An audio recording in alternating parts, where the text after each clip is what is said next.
Hello guys, അനിമെൻഡോർ സ്റ്റോറീസിന്റെ പുതിയൊരു വീഡിയോയിലേക്ക് എല്ലാവർക്കും സ്വാഗതം. ഈ വീഡിയോയിൽ നമ്മൾ വൺ പീസിന്റെ ചാപ്റ്റർ ആയിട്ടുള്ള 1181 സ്പോയിലേഴ്സ് ആണ് ഡിസ്കസ് ചെയ്യാനായിട്ട് പോകുന്നത്.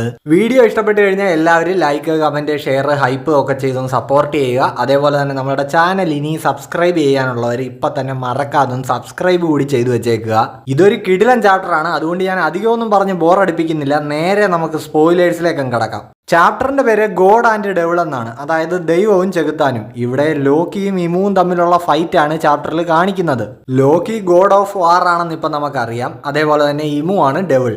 ലോക്കി ഇമുവിനെ റാഗ്നർ വെച്ചിട്ട് ചതയ്ക്കാനായിട്ട് നോക്കുന്നുണ്ട്. പക്ഷെ ഇമു ആ അറ്റാക്ക് ഒരു വലിയ ബ്ലാക്ക് ഫ്ലെയിം കൊണ്ട് തടയുന്നുണ്ട്, അതായത് ഒമൻ കൊണ്ട് തടയുന്നു.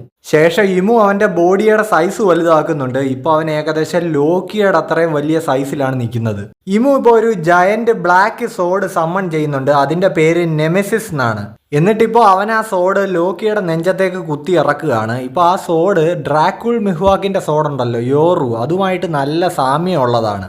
അതും വലിയ ബ്ലാക്ക് സോഡാണല്ലോ. മാത്രമല്ല ഇപ്പൊ ഇമു ലോക്കിക്ക് നേരെ ചെയ്ത അറ്റാക്കും മിഹ്വാക്കിന്റെ അറ്റാക്കിനോട് സാമ്യമുള്ളതാണ്. മിഹ്വാക്കിന്റെ സോഡിന്റെ പേര് യോറു എന്നാണ്. യോറുവിന്റെ അർത്ഥം നൈറ്റ്, രാത്രി എന്നാണ്, അതായത് നിക്സ് എന്ന് പറയാം. ഇപ്പോൾ ഈ നിക്സ് എന്ന് പറയുന്നത് മിത്തോളജിയിലെ ഒരു ഗോഡസ് ആണ്. ഈ നിക്സിന്റെ മകളാണ് നെമെസിസ്. സോ ഈ മിഹ്വാക്കും ഇമുവും തമ്മിലുള്ള ഒരു കണക്ഷൻ വെച്ച് കുറെ തിയറീസ് പണ്ട് മുതലേ കടന്ന് കറങ്ങുന്നുണ്ട്. അതിലെന്തെങ്കിലും സത്യമുണ്ടാകാൻ വഴിയുണ്ടെന്നാണ് ഇതൊക്കെ കണ്ടിട്ട് തോന്നുന്നത്. അത് നമുക്ക് വഴിയെ നോക്കാം. ഇപ്പൊ നമുക്ക് ചാപ്റ്ററിലേക്ക് പോവാം. ഇമു ഇപ്പോൾ ലോക്കിയോട് പറയുന്നുണ്ട്, ഈ മനുഷ്യരാശിക്ക് പവറിനോടുള്ള ആ ഒരു ആർത്തി, ആ ഒരു ആഗ്രഹം അവരെ കറപ്ഷനിലേക്ക് നയിച്ചു, അതായത് അഴിമതിയിലേക്ക് നയിച്ചു. ആ പവർ ഈസി ആയിട്ട് കൈക്കലാക്കാൻ വേണ്ടിയിട്ട് മനുഷ്യർ പലരുമായിട്ടും ഉടമ്പടികൾ ഉണ്ടാക്കാനായിട്ട് തുടങ്ങി. ഈ മൂന്ന് കാര്യങ്ങൾ, അതായത് പവർ, അഴിമതി, ഉടമ്പടികൾ, ഇതെല്ലാം കൂടി ഒരുമിച്ച് ചേർന്നപ്പോൾ ഡോമിനേഷൻ, അതായത് എന്തിൻ്റെയെങ്കിലും മുകളിലുള്ള ആധിപത്യം, അതുണ്ടായി. അങ്ങനെ ആരുടെയെങ്കിലും ആധിപത്യത്തിന്റെ കീഴിൽ അടിയറവ് പറഞ്ഞു നിൽക്കാൻ എന്നെ കിട്ടില്ല എന്നിപ്പോൾ ലോക്കി പറയുന്നുണ്ട്. ഒരു ഭരണാധികാരിയുടെ ആധിപത്യത്തിന് കീഴിൽ ജീവിക്കുമ്പോഴാണ് യഥാർത്ഥ സന്തോഷം, ഹാപ്പിനെസ് ഉണ്ടാവുക എന്ന് ഇമു ഇപ്പോൾ തിരിച്ചു പറയുന്നു.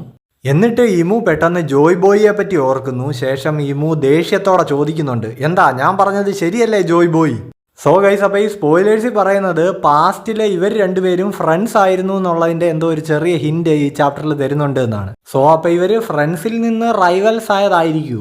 അങ്ങനെ ആവാൻ വഴിയുണ്ട്. കാര്യം ഇമു ഈ ചാപ്റ്ററിൽ പറയുന്ന കുറെ തോട്ട്സ്, അതായത് ആധിപത്യത്തിന് കീഴിൽ ജീവിക്കുമ്പോഴാണ് യഥാർത്ഥ സന്തോഷം ഉണ്ടാവുക എന്നുള്ളതൊക്കെ, അതെല്ലാം ജോയ് ബോയിയുടെ തോട്ട്സിന് നേരെ ഓപ്പോസിറ്റ് ആണ്. ജോയ് ബോയ് ആയാലും നിക്ക ആയാലും ഇപ്പൊ ലൂഫി ആയാലും ഒക്കെ ചിന്തിക്കുന്നത് ഫ്രീഡം, സ്വാതന്ത്ര്യത്തിൽ എല്ലാവരും ജീവിക്കണമെന്നുള്ളതാണ്. ഇപ്പൊ ഇത് വായിച്ചിട്ട് ആലോചിക്കുമ്പോൾ ഇമു ആ മരി ജോയ്സിലിരിക്കുന്ന ജയന്റ് സ്ട്രോ ഹാറ്റ് നോക്കിക്കൊണ്ട് ഇങ്ങനെ നിന്ന ആ സീനൊക്കെ ഒരു ഇമ്പാക്റ്റ് ഉണ്ടാക്കുന്നുണ്ട്.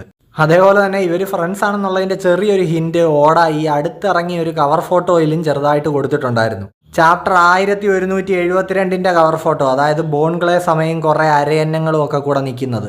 അതിൽ അടുത്തടുത്ത് നിൽക്കുന്ന ഒരു അരയന്നത്തിന്റെ തലയിൽ ഒരു സ്ട്രോ ഹാറ്റും മറ്റേ അരയന്നത്തിന്റെ തലയിൽ ഇമുവിന്റെ തലയിലുള്ള പോലത്തെ ഒരു ക്രൗണുമാണ് ഉണ്ടായിരുന്നത്. നമ്മളിപ്പോൾ കുറെ പറഞ്ഞങ്ങോട്ട് പോയി. ഇപ്പൊ ചാപ്റ്ററിലേക്ക് വരികയാണെങ്കിൽ ലോക്കി ഇമുവിനെ തിരിച്ച് അറ്റാക്ക് ചെയ്യുന്നുണ്ട്. ഇമുവിനെ അടിച്ച ആ ആഡം ട്രീയിലേക്ക് അങ്ങ് ചേർത്ത് വെച്ചിട്ട് ലോക്കി തന്റെ ഡ്രാഗൺ ഫോമിലേക്ക് മാറി ഒരു തോർഹെയിം, അതായത് തണ്ടർ ബ്രീത്തിങ് അറ്റാക്ക് ഇമുവിന് നേരെ അങ്ങ് ചെയ്യുന്നുണ്ട്. ഇപ്പോൾ ലോക്കിയുടെ ഇത്രയും മാസീവായിട്ടുള്ള അറ്റാക്ക് ഇമു സർവൈവ് ചെയ്തു. എന്നിട്ട് ഇങ്ങനെ ചിരിച്ചോണ്ട് ഇമു ഇങ്ങനെ പറയുന്നുണ്ട്, അപ്പൊ നീ തിരിച്ചെത്തി അല്ലേടാ. ഇതിപ്പോ ഇമു പറയുന്നത് ആ നിദോഗ് ഫോമിലുള്ള ലോക്കിയോടായിരിക്കും, അല്ലാതെ ലൂഫി ഇവിടെ വന്നിട്ടുണ്ടെന്ന് ഈ ചാപ്റ്ററിലെങ്ങും പറയുന്നില്ല. അങ്ങനെ ഇവിടെ വെച്ച് ചാപ്റ്റർ അവസാനിക്കുകയാണ്. പിന്നെ നെക്സ്റ്റ് വീക്ക് ബ്രേക്ക് ആണ്. അത് ഓടയുടെ ബ്രേക്ക് അല്ല, മാഗസിന്റെ വക ബ്രേക്ക് ആണ്.